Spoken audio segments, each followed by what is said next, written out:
माडिक बोलतात.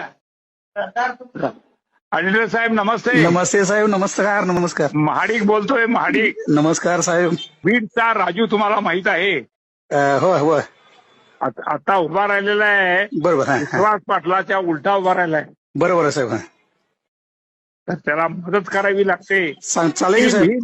ही मदत बीडच्या महादेवाला मदत मिळाल्यासारखी मदत होणार नाही पण एक चांगल्या माणसाला तुम्ही मदत करता साहेब. तुम्ही सांगितलं समाधान हे तुम्हाला एक मानसिक समाधान मिळेल. तुम्हाला समाधान दुसऱ्या माणसाला मिळून काय होणार नाही. तुमचा शब्द साहेब आम्ही पाडू देत नाही. माझं मी करून घेतो. थँक्यू. ठीक आहे. ओके खबर आहे. ओके. थँक्यू. काही मला काम सांगायचं कुठलंही करतो साहेब. इथं मी कारखान्यावर यायचं काम सांगायचं. ऐकलं गोकुळची बासुंदी पुन्हा खावीशी वाटतेय. खरं सांगू मलाही खावीशी वाटतेय. पुन्हा पुन्हा खावीशी वाटणारी गोकुळ बासुंदी.